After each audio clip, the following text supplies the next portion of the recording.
David, le chef de centre, constate les dégâts d'un incendie à la tribu de Tiakan. Tous les ans, on intervient dans cette zone-là. Ici, 24 hectares ont brûlé. Le feu s'est déclaré la veille et a nécessité plus de 4 heures de lutte contre les flammes. Quelques fumées s'échappent encore. Ça brûle, après ce sont des arbres secs. Le maquis minier, il est plus dangereux. Avec le vent, ça saute. David poursuit son repérage au col de Haut. Ça reprend. Un incendie menaçait également des habitations la veille. Malheureusement, le maquis minier continue de brûler. Mais d'après les informations qu'on a eues hier, c'est parti de là. Il y a un feu qui est en brûlant les saletés, ça a mal maîtrisé, quoi. Plus de 100 hectares sont déjà partis en fumée. Les sapeurs-pompiers de Poney-Réouin sont intervenus la veille en renfort de leurs collègues de Wailou. Le SECAC est appelé pour un départ de feu à Tiakan. Il dit que c'est une reprise par rapport au feu que vous avez fait hier.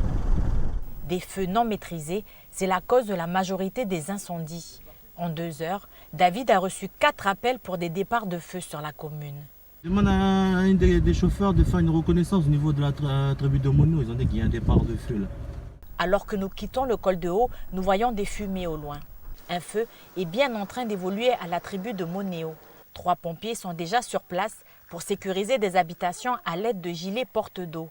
Le vent s'est levé, les flammes avancent très vite. David doit rapidement se rendre à la caserne pour récupérer le camion. C'est de l'essence brûlée. Mais alors que David fonce vers le village, il est contraint de s'arrêter. Il est préférable de l'éteindre maintenant, comme ça on ne revient pas dessus. Tout ça sachant que c'est brûlé il y a 4 ans de ça, ici. La végétation vient juste de repousser, quoi. À quelques mètres de l'incendie en cours, des habitants ont mis le feu à des détritus. Si David ne l'éteint pas, il risque de se propager. Ce geste irresponsable va faire perdre 30 minutes au chef de centre avant qu'il puisse prêter main forte à ses collègues.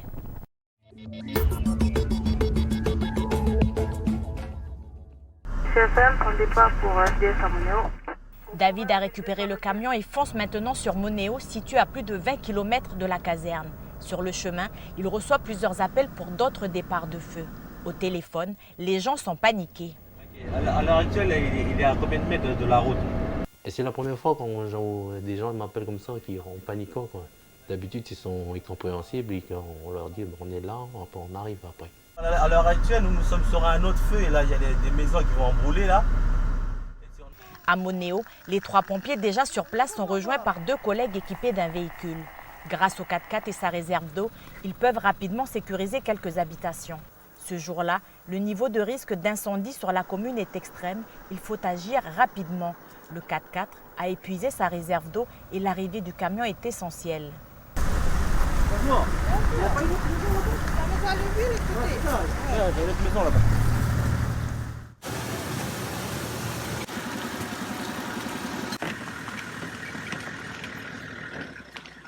En quelques minutes, la citerne du 4x4 est remplie et l'intervention peut se poursuivre.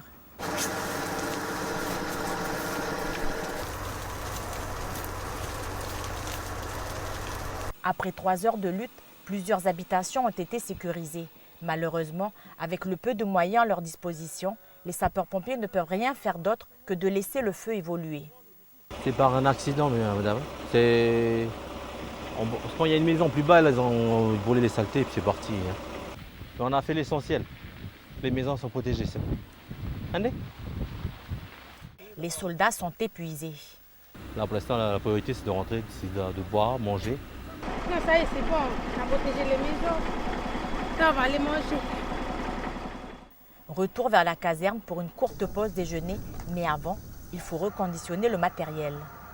Le plus dur tout à l'heure aujourd'hui, c'est que ça a déclenché tout d'un coup et les garçons n'ont pas eu le temps de manger. C'est pour ça qu'on priorise, on les force pas à faire... on est humains, on n'est pas des supermen, quoi.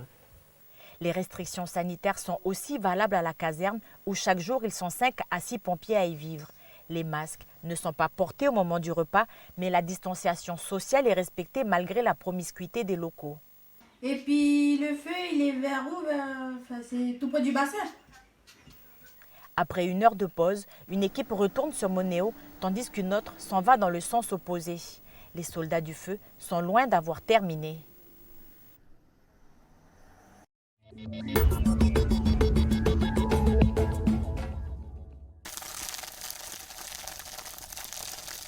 C'est reparti pour les feux. Le 4x4 retourne sur Moneo et le camion, lui, se dirige vers Tiacan. Un nouvel incendie se propage dans une plaine. David et sa coéquipière interviennent afin de protéger les habitations aux alentours. C'est quoi la difficulté ici?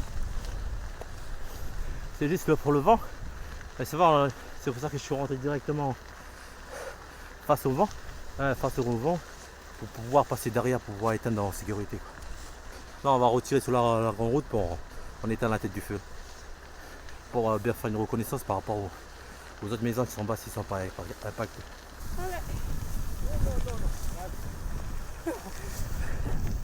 Il est 17h et les interventions vont se poursuivre jusqu'à la tombée de la nuit.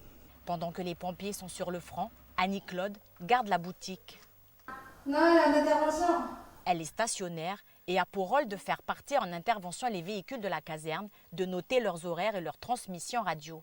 Une fonction nécessaire mais parfois frustrante du fait de ne pas pouvoir participer aux interventions. Du coup, moi, je prends les appels et je marque, laisser une trace de notre journée.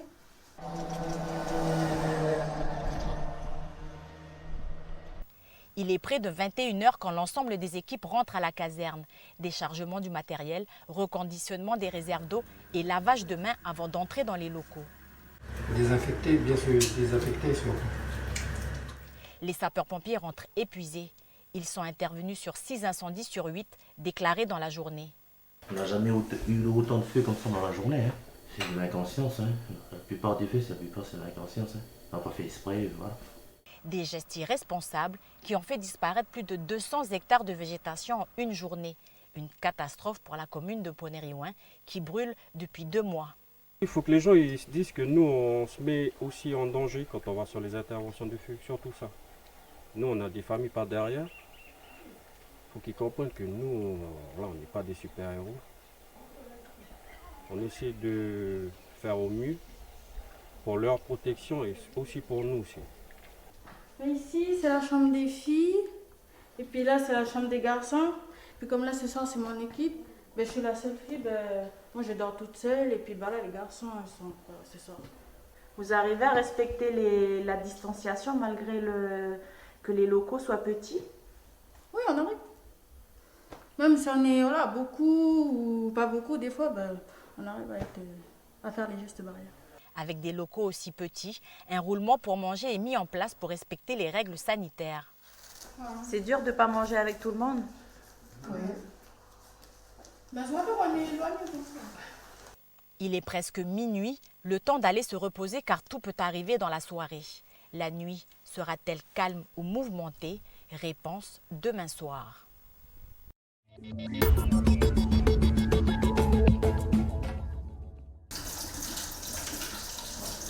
Comment ça s'est passé la nuit?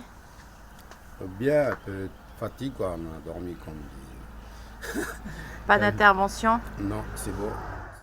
L'équipe a passé ses 48 heures de garde sur le terrain. Après des journées difficiles, les sapeurs-pompiers ont pu passer la dernière nuit au calme. Vous êtes la relève, vous? Oui, exactement. La relève de garde à 8 heures. Je me désinfecte les mains avant de pouvoir aller sur le poste. La relève arrive au fur et à mesure et avant de prendre ses fonctions, lavage de mains et port du masque obligatoire. Ici, 11 sapeurs-pompiers se relaient pour des gardes de 48 heures. Leur quotidien obéit à un rituel bien huilé. Je suis en train de désinfecter l'habitat. C'est pour la prochaine équipe qui reprenne la garde. Ça, ils reprennent un véhicule propre qui est prêt à partir sur le terrain, quoi. Sous la direction du chef de garde, chaque matin, les pompiers nettoient et préparent le matériel d'intervention. Objectif, vérifier que tout fonctionne pour agir très rapidement. On fait toutes les vérifs du matin, surtout quand on fait les changements de garde, pour vérifier que tout le matériel fonctionne correctement.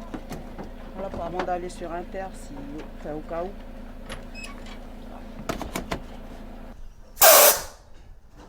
En 48 heures, la caserne de Ponériouin a mené 10 interventions, soit 340 hectares de végétation partis en fumée. Ça va faire depuis le mois de mai que les feux ils ont commencé à prendre ici. On est en plein dedans, quoi. Bien avant la saison. On ne peut pas être partout en même temps. On essaie de faire au mieux avec les moyens qu'on a et les effectifs qu'on a. Surtout que là, on est en période de confinement, strict en plus. Du coup, voilà, il faut que les gens ils soient responsables. Depuis le début de l'année, selon les détections d'incendies sur le territoire mis au point par l'œil, 251 feux de brousse ont été détectés sur une surface estimée de plus de 10 000 hectares.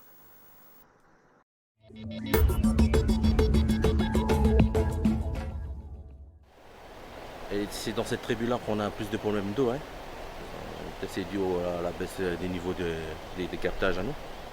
Des problèmes d'eau, il y en a sur toute la commune. Depuis 2 mois, le niveau d'eau dans les bassins est critique. David nous amène sur le captage de la tribu de Mou. Ouais, il n'y a pas assez d'eau pour donner plus de puissance pour remplir les bassins là-bas dans la tribu de Mou. Et ça, c'est dû à quoi? C'est les feux?